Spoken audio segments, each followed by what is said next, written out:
ऐसी वसूली किसी ने नहीं की होगी जितनी वसूली भारतीय जनता पार्टी की सरकार में इनके नेताओं ने की है। यही व्यापारी सब मिलकर के अपने सवालों को लेकर के अपना कारोबार बढ़े, इनके सुरक्षा का माहौल बने, भामाशाह व्यापार दिवस के रूप में मनाया जाए, इनकी सुरक्षा का इंतजाम हो, व्यापार का कारोबार बढ़ने का कारोबार हो, कैसे किया जाए, उन फैसलों को लेकर के इन्होंने चिंता व्यक्त की।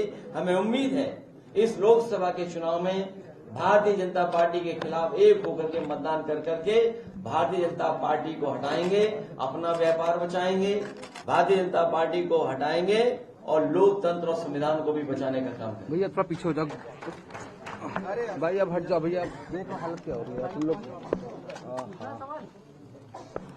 अरे यार बहुत जल्दी आ जाएंगी और साथ ही साथ इन व्यापारी साथियों को सुविधाएं मिलें, उनका जो ज्ञापन है, उनके जो बिंदु है, मैं आप तक पहुंचा दूंगा प्रेस नोट के माध्यम से।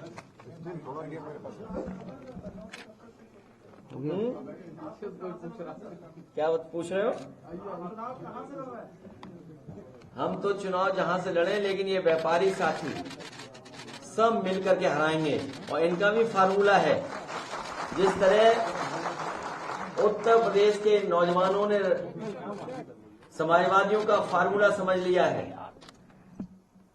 अभी भी लगातार सरकार कैंसिल कर रही है अपनी नौकरियां। सुनने में आ रहा है कि जो भर्तियां हैं वो कैंसिल कर दी है सरकार ने, और 60 लाख का जो गणित मैंने बताया है उसका जवाब सरकार के पास नहीं है। उत्तर प्रदेश में लगभग परीक्षा जो नहीं दे पाए हैं या पेपर लीक के माध्यम से जिन नौजवानों का भविष्य अंधकार में चला गया, ऐसे 60 लाख लोग हैं नौजवान। अगर 60 लाख बच्चों का ही हम भविष्य की चिंता करें और यही इनके परिवार अगर इनके खिलाफ हो गए तो भारतीय जनता पार्टी का उत्तर प्रदेश से सफाया हो जाएगा। उत्तर प्रदेश से हटने का मतलब देश से हटने का काम होगा। 60 लाख बच्चों के अगर परिवार के 2 सदस्यों को ही जोड़ लें, मां बाप को, 3 गुणा 60 लाख 1 करोड़ 80 लाख, और 1 करोड़ 80 लाख का अगर हम भाग दे दें 80 लोकसभा से, तो हर लोकसभा में भारतीय जनता पार्टी का 2,25,000 वोट कम हुआ है।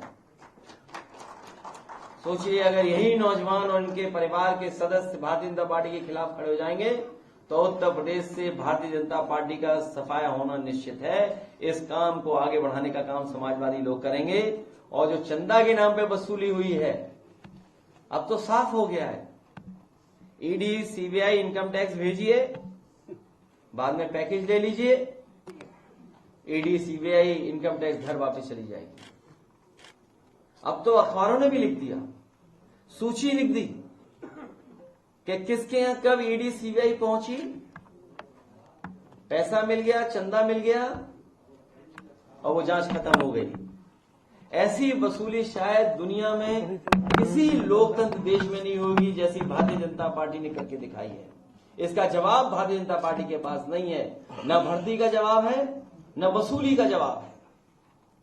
ये जो नौकरियां खोई हैं नौजवानों ने, जो रोजगार खोए हैं नौजवानों ने, जो व्यापार खत्म हो गया, हम उससे सहमत हैं टेक्नोलॉजी से, लेकिन कारोबारियों का कारोबार छिन जाए, भविष्य क्या होगा 10 साल बाद, हमें उस बात की चिंता करनी है। हमें ऑनलाइन, डिजिटल, इससे कोई शिकायत नहीं है, लेकिन हमारे छोटे कारोबारी का खत्म हो जाए, सब खत्म हो जाए। आप बड़े बड़े उद्योगपतियों का तो पैसा माफ कर रहे हैं, 15 लाख करोड़ रुपए माफ किया आपने, लेकिन अगर हमारा छोटा व्यापारी, छोटा कारोबारी अगर 10 लाख का भी लोन लेना चाहे तो क्या फ्री इंटरेस्ट के साथ है, क्या बिना कर्ज के साथ है क्या कोई? आप 15 लाख करोड़ तो माफ कर रहे हैं, लेकिन छोटे कारोबारियों के लिए क्या सुविधा है आपके पास? और समाजवादियों का हमेशा मानना रहा है, जब हमारा किसान खुशहाल होगा तो हमारा व्यापारी भी खुशहाल होगा। समाजवादी लोग उसी दिशा में काम कर करके अपने किसान को खुशहाल करेंगे और व्यापारियों को सुरक्षा और सम्मान दिलाने का काम समाजवादी लोग करेंगे। अध्यक्ष ये तो मामला है SBI वाला और चंद्रयान मामला है, इसको आगे व्यवस्था मानते हैं या भ्रष्टाचार, क्या कहेंगे? इसको वसूली मानते हैं हम, डरा करके वसूली मानते हैं, वसूली। चुनाव आयोग ने सर क्या सोचिए आप, बीजेपी वाले क्या इसका जवाब देंगे? किस मुंह से जवाब देंगे बीजेपी के लोग? ये जो दूसरे लोगों पर ईडी सीबीआई से अपमानित करते थे, जिन्हें बदनाम करने के लिए एजेंसियों से भेजने का काम करते थे, आज तो बात खुल गई ना, पोल खुल गई। क्या पोल खुल गई कि नहीं खुल गई? हमारे पत्रकार साथी सब जानते हैं कि पोल खुल गई। ऐसी पोल तो कभी नहीं खुली थी कि सूची आ गई है किससे कितनी वसूली हुई। सोचो, जिसने हजारों करोड़ रुपए दिए उसकी ऑफिस में दरवाजे तक नहीं, उनके पते ही नहीं है, बताओ, और पैसा आ गया। भाई, हर पार्टी को इलेक्शन कमीशन या हमारा एक्ट कहता है, नियम कहते हैं कि चंदा ले सकते हैं, लेकिन वसूली के थोड़े लिए कानून बना है।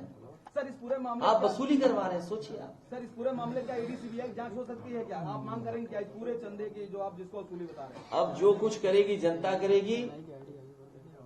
ईडी सीबीआई इनकम टैक्स से बड़ी हमारी जनता है। ये जनता ही बचाएगी लोकतंत्र को। ये हमारे व्यापार सभा के लोग बैठे हैं, यही बचाएंगे हमें, यही लोकतंत्र को बचाएंगे, यही संविधान को बचाएंगे। किस नियम में लिखा है कि आप वसूली कर लें? अरे वोटर लिस्ट तो है ही, उसके लिए लड़ाई लड़ते रहेंगे, लेकिन ये वसूली देखिए आप। ये कौन नहीं जानता कि वोटर लिस्ट में क्या करती है सरकार? कई बार शिकायतें की, हमारे पास शिकायतें हैं, हमने शिकायतें की हैं, और हम तो समाजवादी लोग वो लोग हैं जिन्होंने 18,000, एक नहीं, 2 वोट नहीं, 3 नहीं, 4 नहीं, 5 नहीं, 18,000 वोट वो दिए जो डिलीटेड थे, जो कभी जिंदा थे, जिन्होंने वोट डाले थे। सरकार ने जानबूझ करके समाजवादियों के वोट डिलीट कराए। 18,000 के वोटों की हमने सूची दी। अगर एक पे भी कार्रवाई की हो तो बता दीजिए आप। विद एफिडेविट दिया हम लोगों ने, विद एफिडेविट वो लिस्ट दी हमने। तो ये तो हमारे कार्यकर्ता और नेताओं को सतर्क रहना पड़ेगा और सावधान रहना पड़ेगा।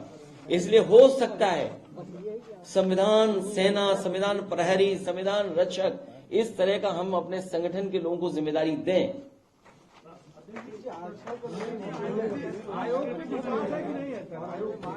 हमें आयोग पर तो भरोसा है, लेकिन बीजेपी पर भरोसा नहीं है, क्योंकि बीजेपी, आप बात समझिए, भारतीय जनता पार्टी संस्थाओं को कमजोर कर रही है। भारतीय जनता पार्टी संस्थाओं को इस्तेमाल कर रही है। संस्थाओं के माध्यम से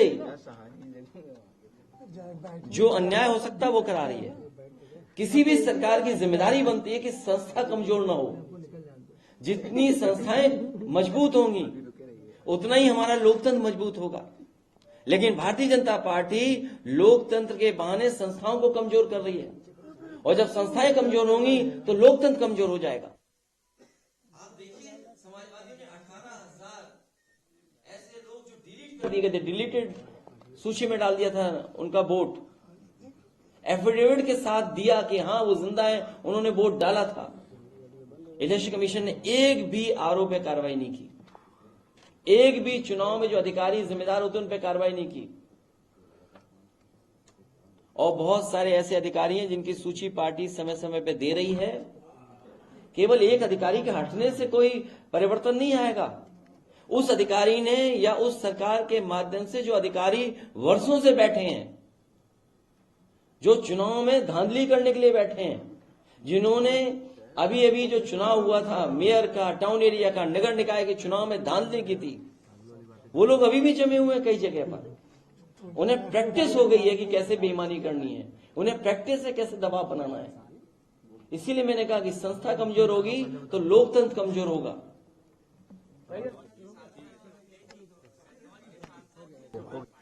हो गया। क्या बता रहे हैं? तो ये कोई एक सांसद की बात नहीं है। अगर आप देखेंगे 2019 में चंदौली के जो सांसद थे या जो वहां शिकायतें हुई थी कि किस तरीके से पैसा लेकर के और लोगों के वोट डालने का जो साइन होता है उनकी उंगलियों पे लगाया गया था, और अगर खरीद करके लिया है तो वो तमाम गरीब और लोधी समाज के लोग जवाब देंगे। इनकी भाषा ये पहली बार नहीं हुई है, ये भाषा कोई पहली बार नहीं बोली गई है। ये तो उनका हार का डर है। तमाम भारतीय जनता पार्टी के सांसदों को जनता का जवाब देना पड़ेगा। जनता उनसे जवाब मांगेगी, उनसे हाजिरी मांगेगी कि क्या किया उन्होंने 5 साल में या 10 साल के कार्यकाल में। भाई आप थोड़ा सा नीचे कर लीजिए। दूसरी पार्टी का मैं क्या जानूं, किसकी टिकट मिल रही है, किसकी कट रही है। सर, बिहार में मोदी कैबिनेट, हमारा संगठन तय करेगा कि क्या निर्णय लेना है उसमें। अध्यक्ष जी, मोदी कैबिनेट से पश्चिमी भारत ने इस्तीफा दे दिया है और वो कह रहे हैं कि हमारे साथ नाइंसाफी हुई। क्या इंडिया गठबंधन में शामिल होने जा रहे हैं क्या? पूरे देश की जनता के साथ अन्याय हुआ है। भारत के परिवार जितने भी उनके साथ अन्याय किया है भारतीय जनता पार्टी ने। पहली सर संयुक्त रैली कब होगी सर आपकी? आपको जानकारी दे दी जाएगी, आपको जानकारी दे दी जाएगी।